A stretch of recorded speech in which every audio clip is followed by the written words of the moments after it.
All right, so we will continue with looking at the French Revolution. Specifically, we're going to look at the rise of Napoleon, the empire that he creates, the effect that he has on the political, economic, and social institutions of Europe, and then we will see the fallout from his downfall and defeat when we look at the Congress of Vienna. So just to refresh everybody's memory here, we are going to be talking about the course description, and we're talking about sections 5.6 and 5.7, right? So the general theme for today is Napoleon's rise, his reign, and then his fall.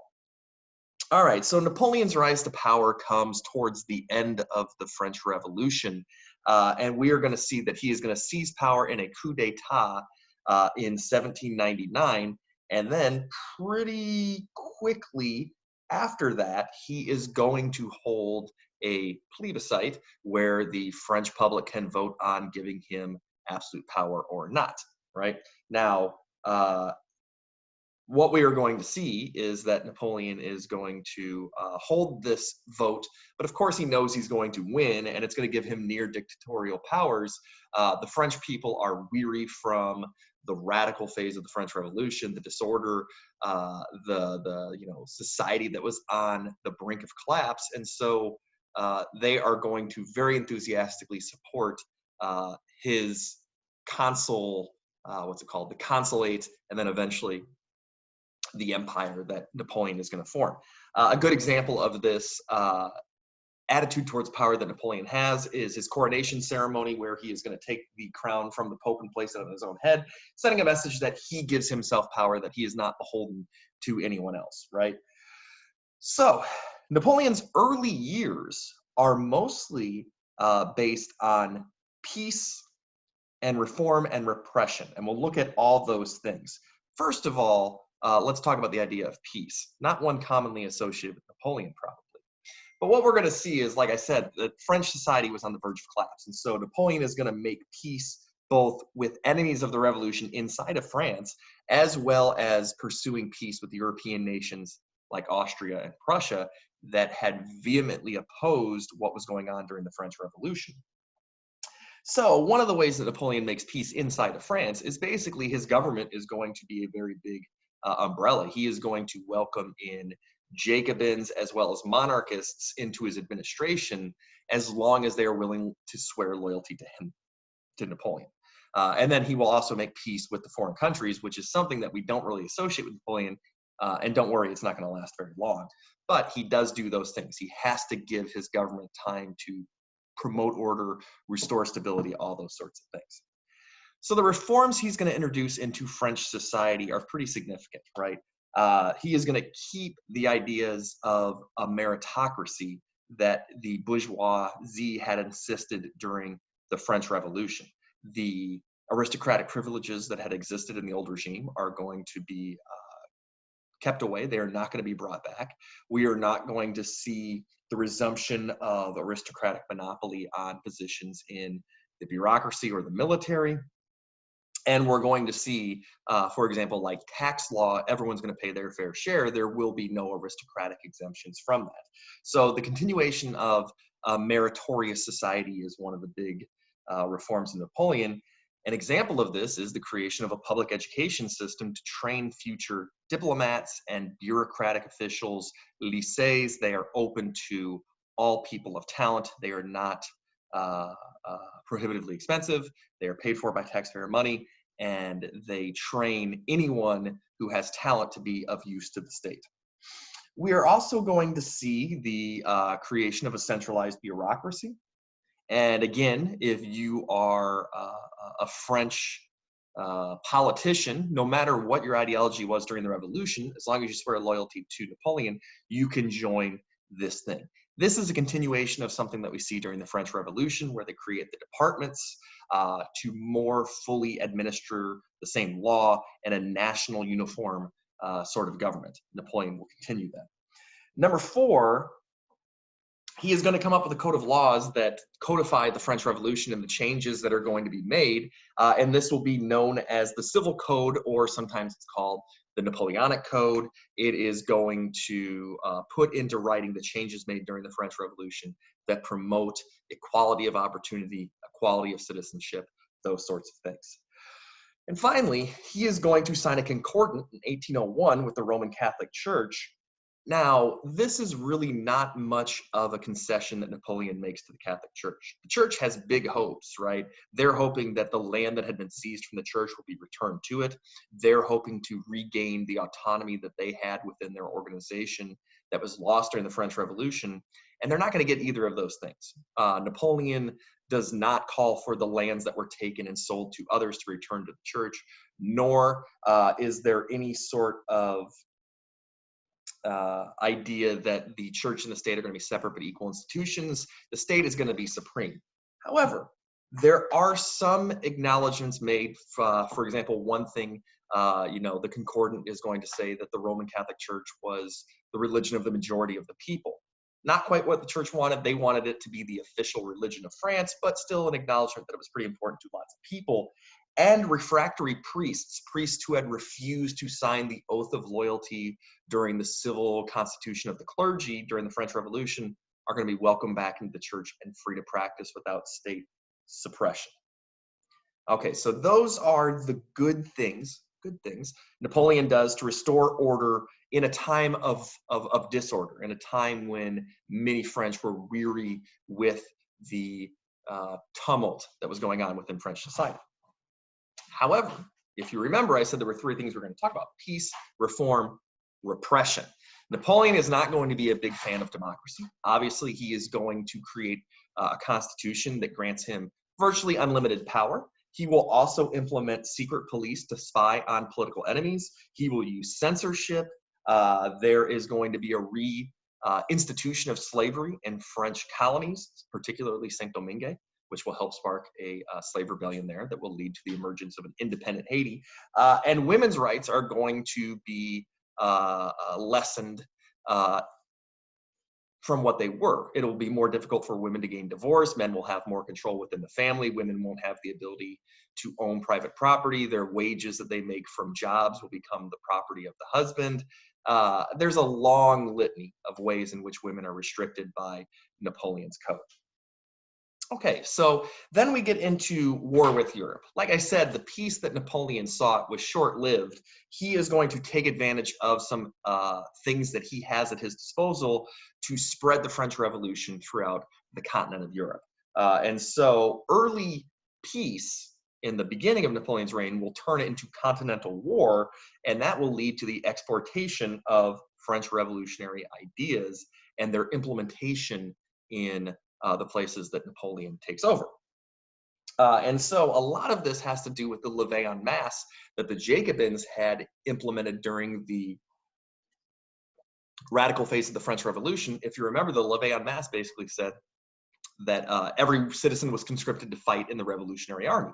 And this was revolutionary at the time. That's not how European armies were constructed.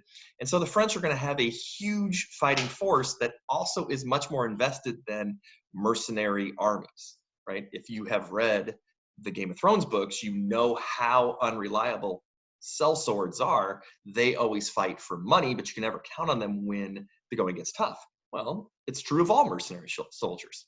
But what the levée en masse does, it creates a citizen soldier army fighting for a cause.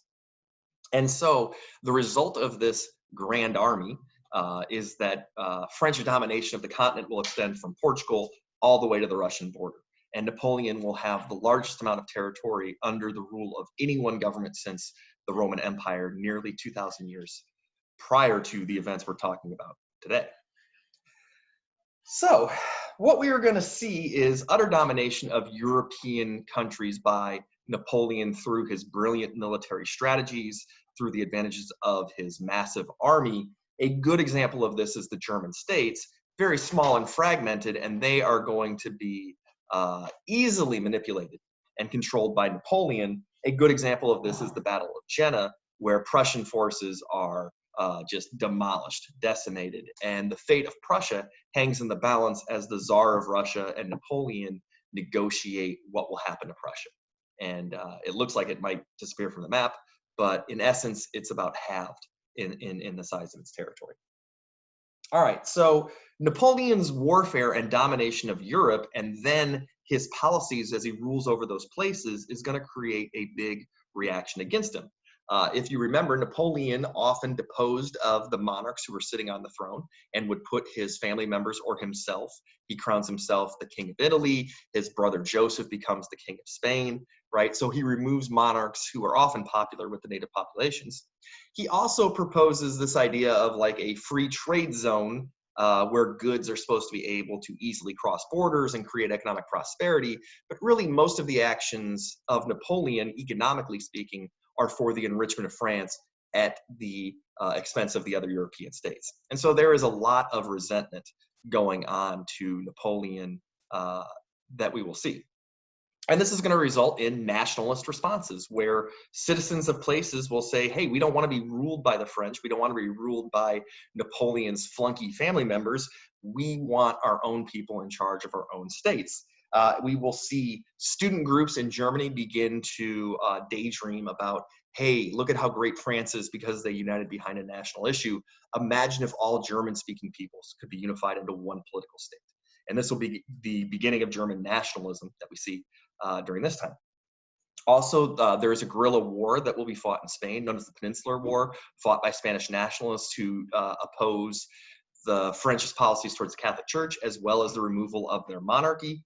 And then we will see Russia will resist French domination. The scorched earth policy is certainly a reaction to France and their dominance at that time.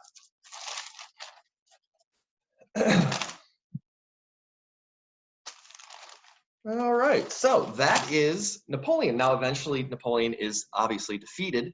It takes 2 attempts, right? He goes into exile one time, comes back, but then is defeated at Waterloo. And after he is removed from power and safely isolated in St. Helena, way far away in the South Atlantic, all the great European powers come together to try to reconfigure Europe to prevent anything from Napoleon ever happening again, and to put back the old ways to undo the French Revolution. And of course, I'm talking about the meeting in Vienna, which will be known as the Congress of Vienna of 1815. Important date to note, 1815 is the last day of our time period here, 1648 to 1815. Right? So 1648 was the Treaty of Westphalia, which was the treaty that ended all the religious wars from the Protestant Reformation. 1815 is the end of the Napoleonic Wars, and it's the end date of our time period. So that should be a date. If you see it, you should think of Napoleon at the Congress of Vienna. Anywho, I like to think of the Congress of Vienna as Humpty Dumpty, right? The Congress of Vienna is not Humpty Dumpty. They are all the king's horses and all the king's men trying to put Humpty Dumpty back together again. The French Revolution and Napoleon have changed the old regime irrevocably, right? That's Humpty Dumpty. It's been fragmented. But they will attempt to restore it. It's not going to work out, but they will try. And so big picture here thing you want to focus on when you look at the Congress of Vienna is the causes of it, which is it's a reaction to the French Revolution and Napoleonic Wars, and then the consequences of that response. And we're going to look at the conservative era that emerges out of the Congress of Vienna when we get to Unit 6 or 7. So we'll come back and visit on these issues. So we're just going to do a real cursory glance here. All right, so what were the goals of the Congress of Vienna? What did they seek to do? Number one, they wanted to restore a balance of power. They did not want one nation like France dominating the entire continent, and so they redrew the boundaries of various places. They took some territory away from France. They strengthened nations that were on the border of France to create more of a deterrent for French aggression in the future. And so they sought to create a balance of power, a system where no one could dominate, where the costs of war would outweigh the benefits. And generally speaking, they're pretty successful here. We won't see a general war until the outbreak of World War I, which we don't even know about this year. Although there is a war, the Crimean War, fought in the middle of the 19th century. It's not a general war. It's certainly not as big or as large or all-encompassing as the Napoleonic Wars were. We are also going to see the policy of legitimacy, right? Turning back the revolutionary ideas of the French Revolution, putting the monarchs back on the throne that had been removed either from the French Revolution or from Napoleonic conquests. And so the monarchs who had been on the throne prior to these events are put back there. The Bourbons are restored inside of France, for example. Louis XVIII, the brother of Louis XVI, becomes the king. And we will see the King of Spain and various other places put back on their thrones. Now, is the Congress of Vienna successful or is it a failure? Most historians tend to give it positive grades. There is a relative period of peace, like I said, for about 100 years.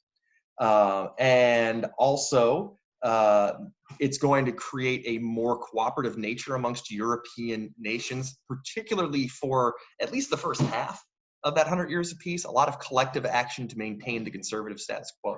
This will be known as the Concert of Europe. We'll come back and talk about that. Now, sometimes people do criticize the Congress of Vienna because they say it ignores democratic institutions and ideas that are percolating amongst European societies.